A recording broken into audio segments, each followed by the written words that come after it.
مولاي صل وسلم دائما أبدا على حبيبك خير الخلق كلهم.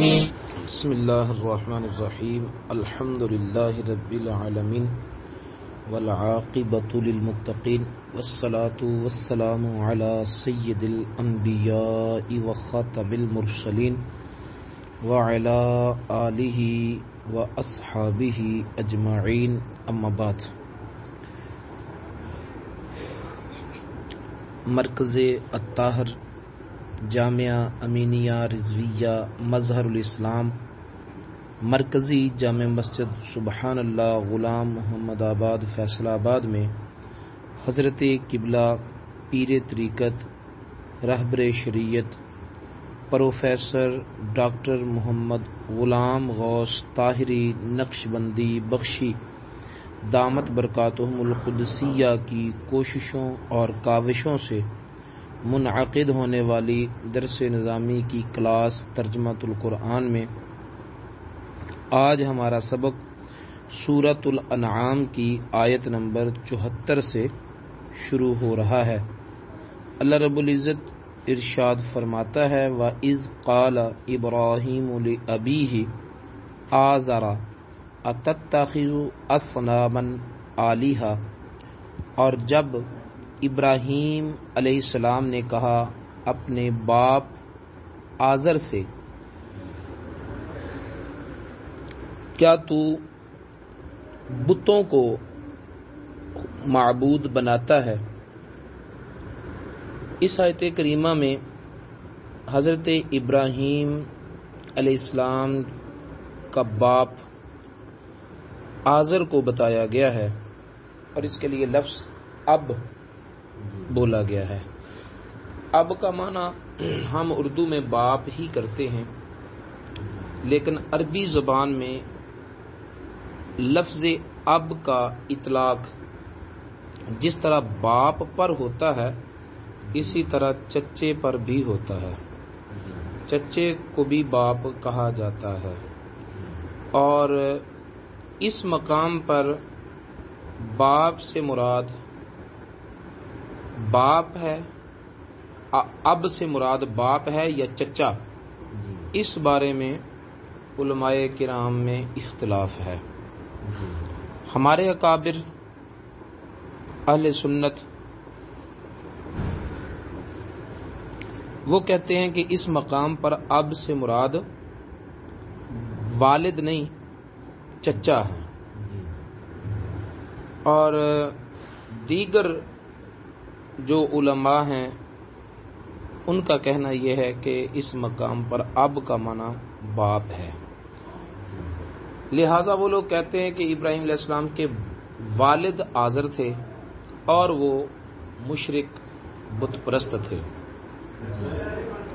جبکہ ہمارے اسلاف کا کہنا یہ ہے، بالخصوص جلال الدین سیوطی رحمۃ اللہ علیہ جنہوں نے اس عنوان پر کتاب بھی لکھی مسالک الحنفاء، اور انہوں نے بڑے دلائل کے ساتھ اس بات کو ثابت کیا کہ یہاں اب کا معنی باپ نہیں بلکہ اب کا معنی چچا ہے، اور آزر حضرت ابراہیم علیہ السلام کے والد گرامی نہیں تھے بلکہ چچا تھے.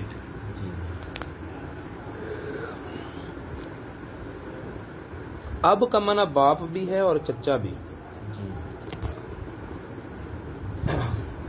باپ اس کا معنی مراد لے لیا جائے تو کسی کو کوئی اختلاف نہیں ہوگا.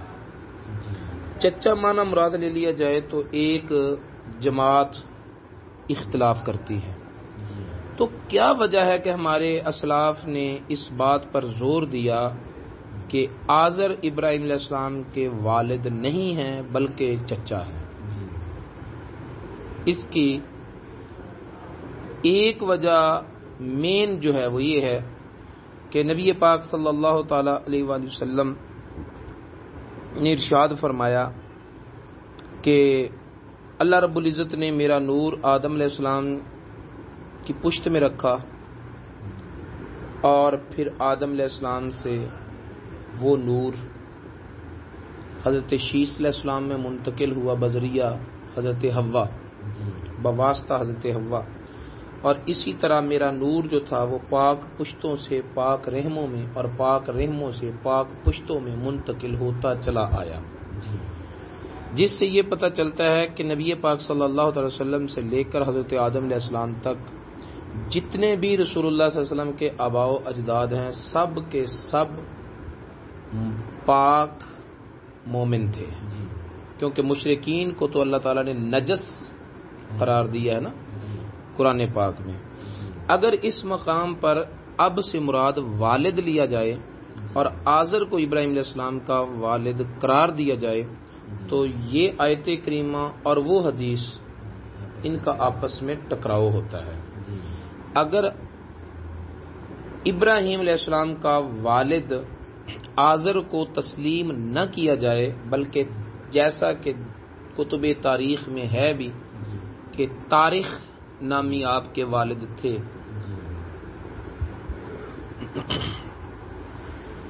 تو پھر اس حدیث میں اور اس آیت میں ٹکراؤ نہیں رہتا۔ تو علماء اکابرین اہل سنت جو اس بات پر زور دیتے ہیں تو ایک تو نبی پاک صلی اللہ علیہ وسلم کی شرافت، عظمت اور رفعت کے پیش نظر، دوسرا آیت اور حدیث میں ٹکراؤ کو ختم کرنے کے لیے، تیسری بات یہ ہے، اس بات پر ممکن ہے وہ یہ لوگ یہ کہتے ہیں کہ ہم اس حدیث کو صحیح حدیث نہیں تسلیم کرتے، لیکن اگر اس مقام پر اب کا معنی باپ لیا جائے، والد لیا جائے اور آزر کو ابراہیم علیہ السلام کا والد تسلیم کیا جائے تو پھر خود قرآن پاک کی آیات میں ٹکراؤ پیدا ہو جاتا ہے۔ اس آیت سے یہ پتہ چل رہا ہے کہ آزر ابراہیم علیہ السلام کا والد ہے اور وہ بت پرست ہے، اور دوسرے مقام پر حضرت ابراہیم علیہ السلام دعا کر رہے ہیں ربنا اغفر لی ولوالدی وللمؤمنین یوم یقوم الحساب، اے میرے، یہ ابراہیم علیہ السلام کی دعا ہے نا، اے میرے رب میرے والدین کی بخشش فرما، تو مشرک کے لیے دعا کر رہے ہیں بخشش کی۔ آزر نام کا شخص ابراہیم علیہ السلام کا چچا ہے یا باپ ہے، وہ حالت شرک میں مرا ہے۔ قرآن پاک میں اللہ تعالیٰ خود فرماتا ہے نا کہ ابراہیم علیہ السلام کا اپنے اب کے لیے دعا کرنا وہ ایک وعدہ تھا جو انہوں نے کیا تھا، اللہ تعالیٰ نے منع کر دیا پھر انہوں نے دعا نہیں کی، ٹھیک ہے، لیکن منع کرنے کے بعد جو ربنا اغفر لی ولوالدی والی آیت اور دعا ہے، یہ تو ابراہیم علیہ السلام نے تب کی جب کعبہ بھی تعمیر کر چکے اپنی زندگی کے آخری ایام میں، جس کے لیے دعا سے منع کیا گیا اس کے لیے دعائے مغفرت کر رہے ہیں، تو یہ آیات میں آپس میں ٹکراؤ پیدا ہو جاتا ہے۔ اس لیے ضروری ہے اس ٹکراؤ سے بچنے کے لیے کہ اس حقیقت کو تسلیم کر لیا جائے کہ اب بول کر اس مقام پر باپ نہیں مراد لیا گیا، چچا مراد لیا گیا، اور اب کا اطلاق چچا پر ہوتا ہے عرب زبان میں عام رائج ہے، جیسے نبی پاک صلی اللہ علیہ وسلم نے حضرت عباس کے لیے ارشاد فرمایا تھا کہ ردو علی ابی، میرے پاس میرے باپ میرے اب کو بلاؤ، اور مراد تھا حضرت عباس رضی اللہ تعالیٰ عنہ۔ نبی پاک صلی اللہ علیہ وسلم کے والد گرامی تو ولادت سے پہلے ہی فوت ہو چکے تھے، تو اب کا لفظ جو ہے وہ چچا پر بولا جاتا ہے۔ اس مقام پر بھی اب سے مراد ابراہیم علیہ السلام کے چچا جان ہیں۔ اتتخذوا اصناما آلہہ، کیا آپ بتوں کو خدا بناتے ہیں؟ انی اراکا وقومک فی ضلال مبین، بے شک میں دیکھتا ہوں آپ کو بھی اور آپ کی قوم کو بھی کھلی گمراہی میں۔ ابراہیم علیہ السلام کی جب ولادت ہوئی تھی اس وقت ابراہیم علیہ السلام کہ ولادت کے زمانے میں نمرود بن کنعان بادشاہ تھا، اور یہ اتنا جابر بادشاہ تھا، ظالم بادشاہ تھا کہ لوگوں سے اپنی عبادت کرواتا تھا، پوجا کرواتا تھا۔ سب سے پہلے سر پر تاج رکھنے کا رواج اسی نے جاری کیا تھا۔ اس نے ایک خواب دیکھا کہ ایک ستارہ طلوع ہوا ہے اور اس ستارے کی روشنی سورج اور چاند پر بھی غالب آ گئی۔ یہ خواب دیکھ کر وہ گھبرایا اور اپنے کاہنوں اور نجومیوں سے اس کی تعبیر پوچھی، تو انہوں نے بتایا کہ تیری سلطنت میں ایک بچہ پیدا ہوگا جو تیری حکومت کے زوال کا باعث ہوگا اور تیرے دین کو بدل کے رکھ دے گا، اس سال میں پیدا ہوگا۔ تو اس نے اس سال مردوں کو عورتوں سے الگ رہنے کا حکم دیا، حاملہ عورتوں کے حمل گرائے۔ اسی سال حضرت ابراہیم علیہ السلام کی والدہ حاملہ ہوئی، کم عمر تھی، حمل ظاہر نہیں ہوا۔ جب وضع حمل کے ایام قریب آئے تو حضرت ابراہیم علیہ السلام کی والدہ کے باپ نے ایک زمین میں ایک بنایا ہوا تھا کمرہ، جنگل میں ایک تہ خانہ بنایا ہوا تھا، تو آپ وہاں چلی گئیں اور وہاں حضرت ابراہیم علیہ السلام کو جنم دیا، وہیں پر رکھا، دودھ پلاتی اور اسی تہ خانے میں چھپا کر آ جاتی۔ جب آپ حضرت ابراہیم علیہ السلام کے پاس جاتی تو آپ دیکھتی کہ آپ اپنی انگلی منہ میں رکھ کر چوس رہے ہیں اور اس سے دودھ نکل رہا ہے، یعنی ابراہیم علیہ السلام کو اللہ نے انہی کے وجود میں سے غذا دی۔ ایک مہینے میں آپ کی جسمانی پرورش اتنی ہوتی جتنی عام بچوں کی ایک سال میں ہوتی ہے۔ اس طرح آپ کی پرورش اسی سال میں، جس سال میں نمرود نے منع کیا تھا ہم بستری کرنے سے، مردوں کو عورتوں سے الگ رہنے کا حکم دیا تھا۔ ایک دن آپ کی والدہ جب آپ کے پاس آئیں تو آپ نے کہا کہ میرا رب کون ہے؟ والدہ کہنے لگی میں تیرا رب ہوں۔ آپ نے کہا پھر تیرا رب کون ہے؟ انہوں نے کہا میرا رب تیرا والد۔ انہوں نے کہا پھر میرے والد کا رب کون ہے؟ انہوں نے کہا چپ ہو جاؤ۔ والدہ نے خاموش کرا دیا۔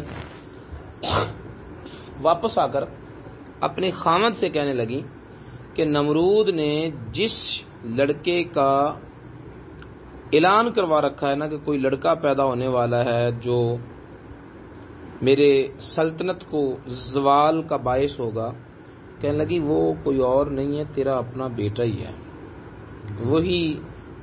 وہی بچہ ہے جس کے بارے میں یہ ساری خبریں مشہور ہو چکی ہیں۔ والدہ کو پتہ چل چکا تھا۔ اللہ رب العزت ارشاد فرماتا ہے وَكَذَلِكَ نُرِي إِبْرَاهِيمَ مَلَكُوتَ السَّمَاوَاتِ وَالْأَرْضِ وَلِيَكُونَ مِنَ الْمُوقِنِينَ۔ اسی طرح ہم نے ابراہیم علیہ السلام کو آسمانوں اور زمینوں کی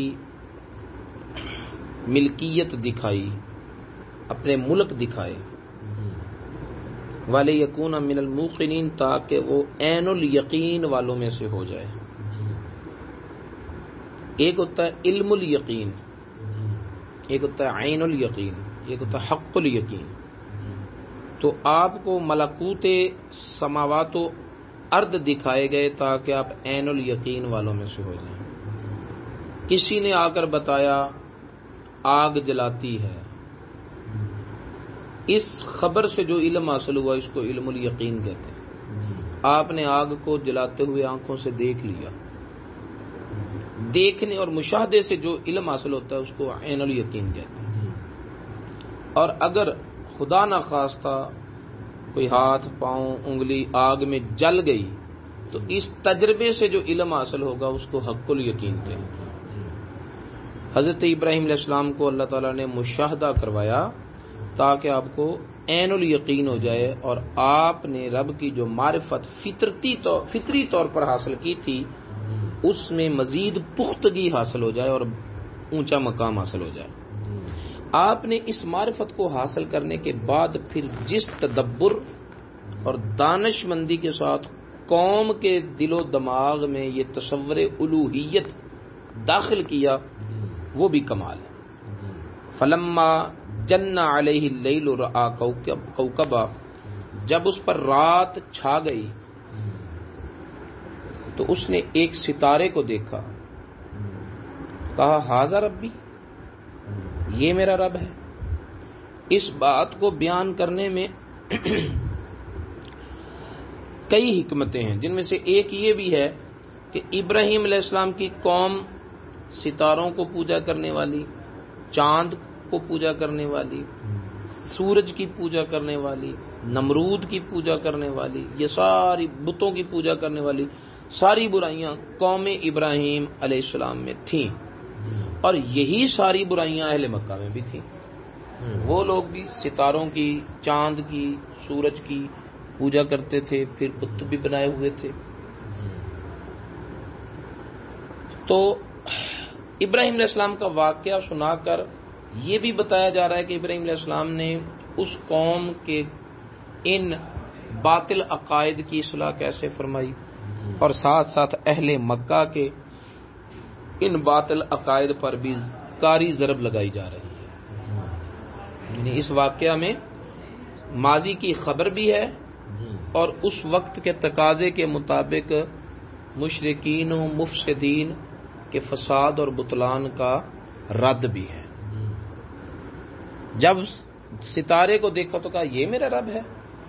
جب وہ ستارہ غروب ہو گیا، ختم ہو گیا، فرمایا لا احب الآفلین، میں غروب ہو جانے والوں سے محبت نہیں کرتا، میں غروب ہو جانے والوں سے محبت نہیں کرتا۔ اب اس مقام پر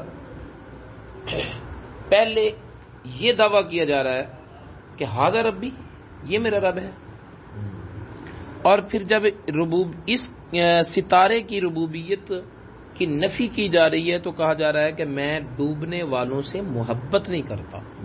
کہنا تو یہ چاہیے تھا نا کہ میں ڈوبنے والوں کو رب نہیں مانتا، لیکن کہا جا رہا ہے کہ میں ڈوبنے والوں سے محبت نہیں کرتا، جس میں اشارہ یہ ہے کہ جس کو رب مانا جائے اس سے تعلق محبت کا ہونا چاہیے۔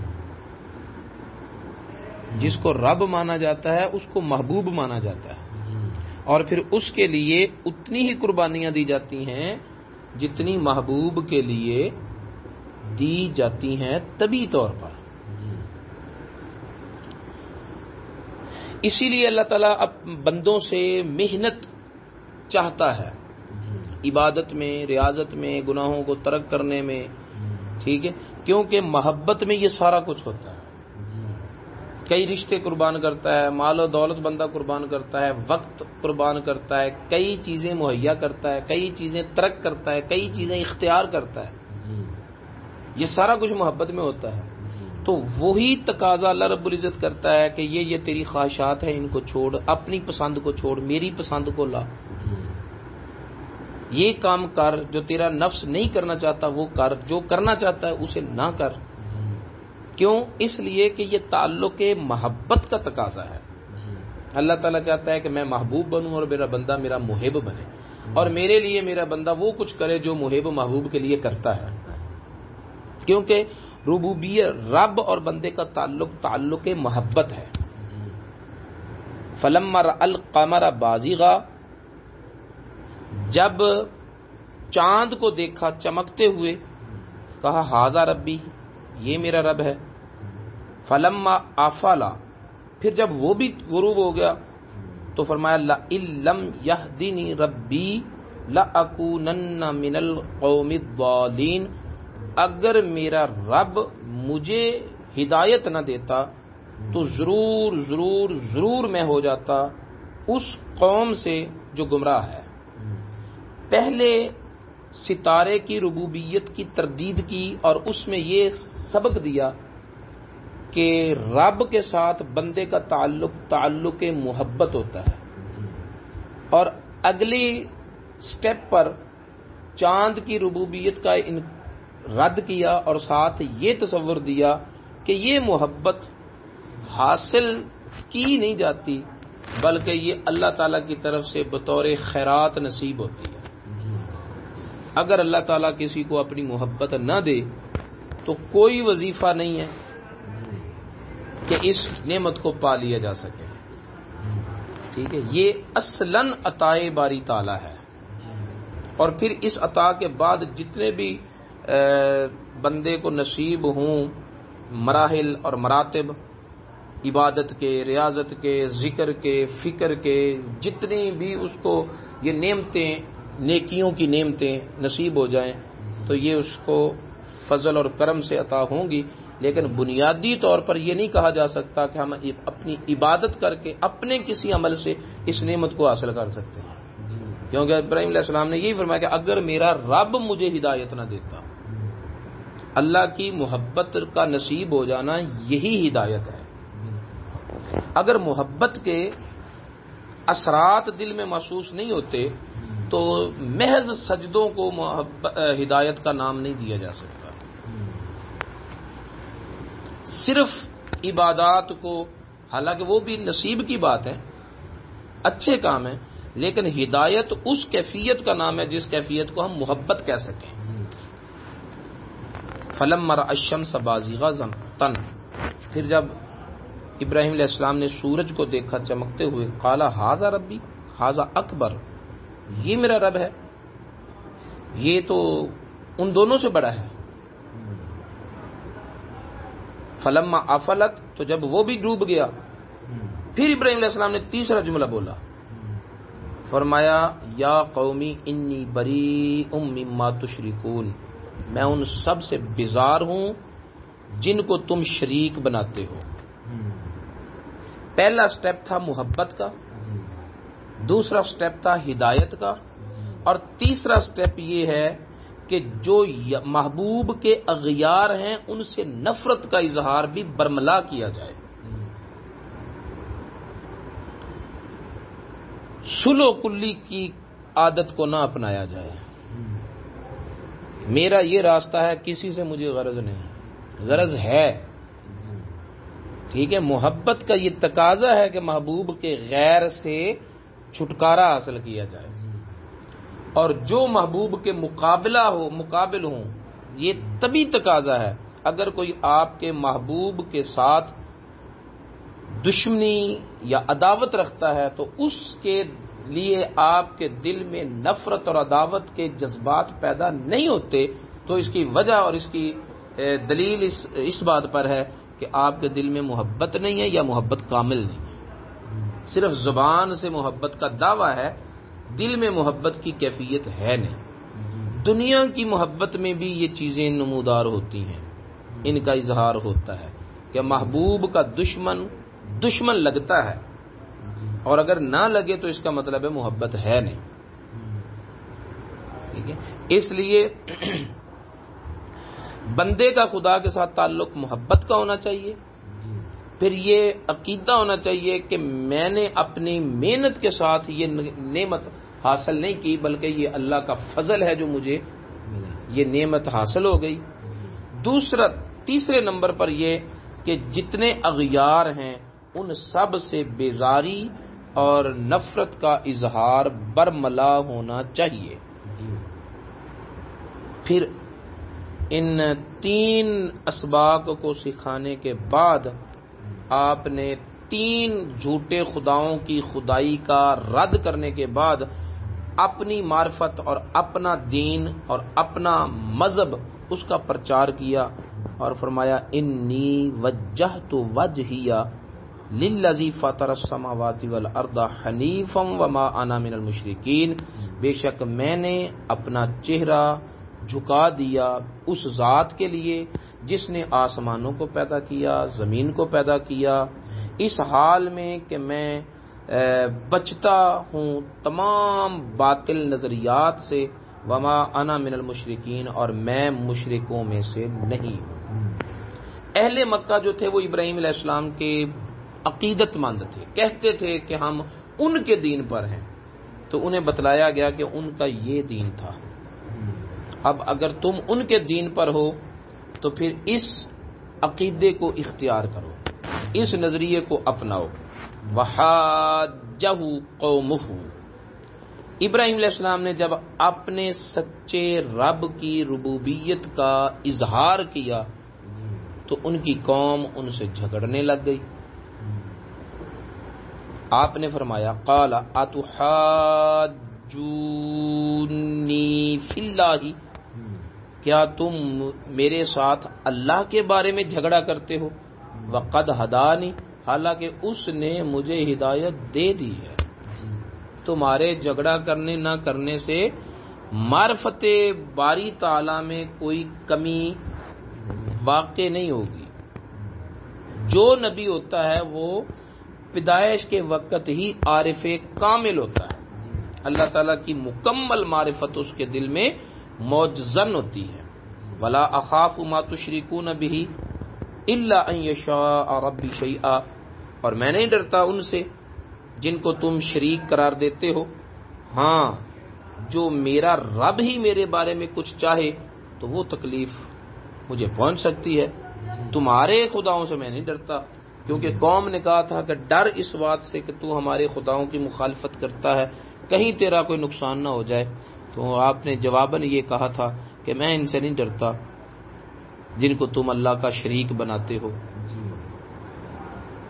ہاں میرا رب میرے بارے میں کوئی ایسا ارادہ کر لے کہ مجھے تکلیف پہنچنی چاہیے تو پھر میرے رب کے ارادے سے وہ تکلیف پہنچی ہے، تمہارے خداؤں کی وجہ سے نہیں پہنچی۔ وسع ربی کل شیء علما، اور میرا رب ہر شے کا احاطہ کرنے والا ہے علم کے اعتبار سے، یعنی میرے رب کا علم ہر شے کو گھیرے ہوئے ہے۔ افلا تتذکرون، تو کیا تم نصیحت قبول نہیں کرتے؟ پھر آپ نے ان پر ایک اور دلیل قائم کی، ان کے دماغوں کو جھنجھوڑنے کے لیے، ان کی عقلوں کو جو ہے نا وہ ایک نیا سوچ کا رخ دیا۔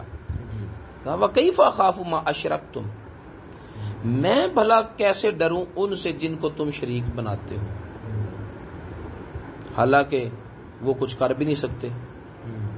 وَلَا تَخَافُونَ أَنَّكُمْ أَشْرَكْتُمْ بِاللَّهِ مَا لَمْ يُنَزِّلْ بِهِ عَلَيْكُمْ سُلْطَانًا، حالانکہ تم نہیں ڈرتے ہو اللہ تعالیٰ کے شریک بناتے ہوئے ان کو جن کی سچائی پر اللہ نے کوئی دلیل نازل نہیں کی تم پر،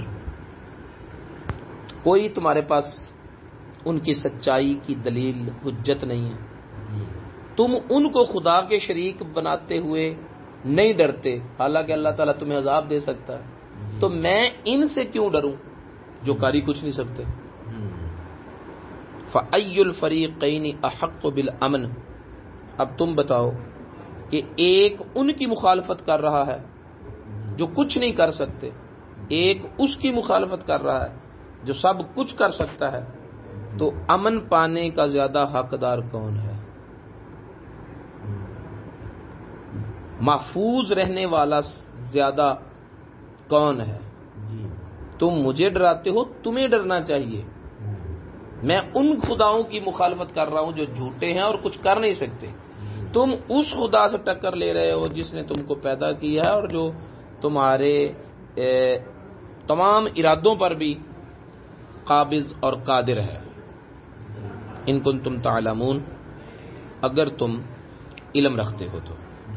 الذین آمنوا ولم یلبسوا ایمانہم بظلم اولئک لہم الامن وہم مہتدون، وہ لوگ جو ایمان لائے اور انہوں نے اپنے ایمان کو ظلم کے ساتھ نہیں ملایا، یعنی ایمان لانے کے بعد کوئی ظلم نہیں کیا، یہاں ظلم سے مراد شرک ہے کیونکہ شرک ظلم عظیم ہے، وہی لوگ ہیں جن کے لیے امن ہے اور وہی ہدایت یافتہ ہے۔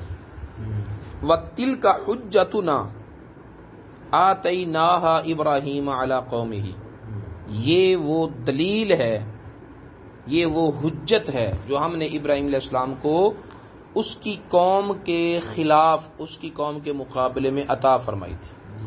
نرفع درجات من نشاء، جس کو چاہیں، جس کے لیے چاہیں ہم اس کے درجات بلند کر دیں۔ ان ربک حکیم علیم، بے شک تیرا رب حکمت اور علم والا ہے۔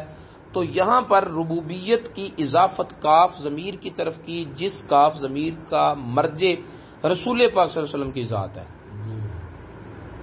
ذکر ابراہیم علیہ السلام کا ہو رہا ہے، ربوبیت کی اضافت نبی پاک صلی اللہ علیہ وسلم کی طرف ہو رہی ہے، جس سے یہ پتہ چل رہا ہے کہ اے پیارے محبوب، ابراہیم علیہ السلام کو درجات اور مراتب کی بلندیاں بھی تیری وجہ سے دی تھیں، ان کو یہ مقام، ان کو یہ ملکوت کا مشاہدہ کروانا، یہ بھی تیرا رب ہونے کا تقاضا تھا جو میں نے پورا کیا۔ اور نرفع درجات میں من نشاء سے مراد بھی رسول اللہ کی ذات ہے کہ جس کے چاہیں ہم درجے بلند کر دیں، اس سے مراد رسول اللہ کی ذات ہے۔ کیوں؟ اس کا قرینہ بھی یہی ہے کہ ربوبیت کی اضافت نبی پاک کی طرف ہو رہی ہے۔ وَوَهَبْنَا لَهُ إِسْحَاقَ وَيَعْقُوبَ، اور ہم نے ابراہیم علیہ السلام کو اسحاق بھی دیا، یعقوب بھی دیا۔ یعقوب علیہ السلام حضرت اسحاق علیہ السلام کے بیٹے ہیں، لیکن چونکہ وہ ابراہیم علیہ السلام کی حیات طیبہ میں ہی بڑے ہو گئے تھے، پیدا بھی ہو گئے تھے اور سمجھدار بھی ہو گئے تھے، چلنے پھرنے بھی لگ گئے تھے، اس لیے یہ کہا جا رہا ہے کہ ہم نے ابراہیم علیہ السلام کو اسحاق اور یعقوب دیے۔ کلن ہدینا، ہر ایک کو ہم نے ہدایت دی، اور ہدایت کا مفہوم پہلے بتا دیا گیا کہ محبت، ہر ایک کو ہم نے اپنی محبت دی۔ وَنُوحًا ہدینا من قبل، اور اس سے پہلے نوح علیہ السلام کو ہدایت دی۔ وَمِن ذُرِّيَّتِهِ داود، اور ابراہیم علیہ السلام کی اولاد میں سے داود علیہ السلام کو، سلیمان علیہ السلام کو، ایوب علیہ السلام کو، یوسف علیہ السلام کو، موسیٰ علیہ السلام کو اور ہارون علیہ السلام کو ہدایت دی۔ وَكَذَلِكَ نَجْزِي الْمُحْسِنِينَ، اور اسی طرح ہم محسنین کو جزا دیتے ہیں۔ اور زکریا اور یحییٰ اور عیسیٰ اور الیاس علیہم السلام کل من الصالحین، سب کے سب صالحین میں سے ہیں۔ اور اسماعیل اور یسع اور یونس اور لوط علیہم السلام، وَكُلًّا فَضَّلْنَا عَلَى الْعَالَمِينَ، ہم نے سب کو ان کے زمانوں میں، تمام جہانوں میں رہنے والوں پر فضیلت دی، یعنی ان میں سے ہر نبی اپنے دور میں تمام عالمین سے فضیلت والا تھا۔ وَمِنْ آبَائِهِمْ وَذُرِّيَّاتِهِمْ وَإِخْوَانِهِمْ، اور کچھ ان کے آباء و اجداد میں سے اور ان کی اولاد میں سے اور ان کے بھائیوں میں سے ہم نے فضیلت دی۔ ٹھیک ہے، تو اب یہ بتائیں کہ ابراہیم علیہ السلام کا والد گرامی اگر آزر کو قرار دیا جائے، وہ تو بت پرست تھا،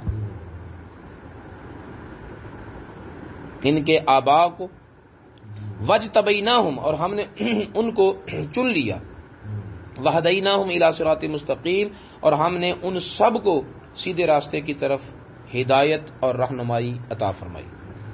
ذَلِكَ هُدَى اللَّهِ يَهْدِي بِهِ مَن يَشَاءُ مِنْ عِبَادِهِ، یہ اللہ کی ہدایت ہے، اور یہ اللہ کی ہدایت جو ہے وہ اللہ تعالیٰ اپنے بندوں میں سے جس کو چاہے عطا فرماتا ہے۔ ٹھیک، اس سے بھی یہ پتہ چلا کہ ہدایت اللہ کی عطا ہے، جس کو نصیب ہو جائے۔ وَلَوْ أَشْرَكُوا لَحَبِطَ عَنْهُمْ مَا كَانُوا يَعْمَلُونَ، اگر یہ لوگ شرک کرتے، اب اس سے مراد یا تو یہ انبیاء کرام ہیں کہ انبیاء کرام منصب نبوت پر فائز ہونے کے باوجود اگر شرک کرتے تو ان کے اعمال سارے برباد ہو جاتے، یا پھر اس سے مراد اہل مکہ ہیں کہ اگر یہ لوگ شرک پر قائم دائم رہے ان کے اعمال برباد ہو جائیں گے، ان کے پلے عمل ہے کون سا؟ اس لیے اس کا جو اشرکو میں ضمیر ہے اس کا مرجع یہ ما قبل مذکورین انبیاء کرام ہی ہے، اور اس میں تنبیہ کفار کو ہے کہ اگر اتنے اولو العزم رسول یہ کام کریں تو ان کے اعمال کیے ہوئے بھی برباد ہو جائیں گے، تو ہمارے تو پلے ہی کوئی شے نہیں، ہم اتنا بڑا جرم کر رہے ہیں تو ہمارا انجام کیا ہوگا؟ اولئک الذین آتیناہم الکتاب والحکم والنبوۃ، یہی وہ لوگ ہیں جن کو ہم نے کتاب دی، حکومت دی، حکمرانی دی، نبوت دی۔ فَإِن يَكْفُرْ بِهَا هَؤُلَاءِ فَقَدْ وَكَّلْنَا بِهَا قَوْمًا لَيْسُوا بِهَا بِكَافِرِينَ، اگر یہ اہل مکہ لوگ ان حقیقتوں کا انکار کرتے ہیں تو ہم نے ایک قوم تیار کر رکھی ہے جو ان حقیقتوں کا انکار نہیں کرے گی۔ اور اس سے مراد مہاجرین صحابہ کرام اور انصار صحابہ کرام، نبی پاک صلی اللہ علیہ وسلم کے صحابہ کرام ہیں، جن کے بارے میں اللہ تعالیٰ فرما رہا ہے کہ محبوبہ اگر یہ لوگ نہیں مانتے تو پریشانی کی بات نہیں، ابھی ماننے والے بھی آنے والے ہیں، یہ دور تھوڑا آگے گزرنے دو۔ تسلی ہے نبی پاک صلی اللہ علیہ وسلم کو۔ اولئک الذین ھدی اللہ فبہداہ مقتدہ، یہی وہ لوگ ہیں جن کو اللہ نے ہدایت دی، یعنی انبیاء کرام، تو آپ ان سب کی ہدایت کی اقتداء کریں، ان سب میں جو ہدایت ہے اس کو اپنا لیں، اختیار کر لیں۔ تمام انبیاء کرام میں ہدایت کے جتنے مقامات ہیں ان سب کو آپ اپنے اندر جمع کر لیں۔ اس سے یہ پتہ چلتا ہے کہ نبی پاک صلی اللہ علیہ وسلم تمام انبیاء کرام سے افضل ہیں، کیونکہ ہر نبی کو الگ الگ طور پر اللہ نے ہدایت کا جو مقام اور مرتبہ دیا تھا وہ سارے کے سارے مقامات نبی پاک صلی اللہ علیہ وسلم میں جمع ہو گئے، اور اس سے مزید اللہ تعالیٰ نے وہ کچھ بھی عطا فرمایا جو پہلے کسی کو نہیں عطا فرمایا تھا۔ قل لا اسألکم علیہ اجرا، آپ فرما دیجئے کہ میں اس ساری تبلیغ پر، اس ساری کوشش کا تم سے کوئی اجر نہیں مانگتا۔ ان ہوا الا ذکری للعالمین، یہ قرآن نہیں ہے مگر نصیحت سارے جہانوں کے لیے۔ اس سے یہ پتہ چلا کہ اب جب نبی پاک صلی اللہ علیہ وسلم پر نازل ہونے والی کتاب سارے جہانوں کے لیے ہے تو آپ کی نبوت اور آپ کی رسالت بھی سارے جہانوں کے لیے ہے، لہذا آپ مطلق نبی ہیں، نبی مطلق ہیں، ساری کائنات کے لیے آپ نبی بن کر آئے ہیں۔ صدق اللہ العلی العظیم۔ مولاي صل وسلم دائما أبدا على حبيبك خير الخلق كلهم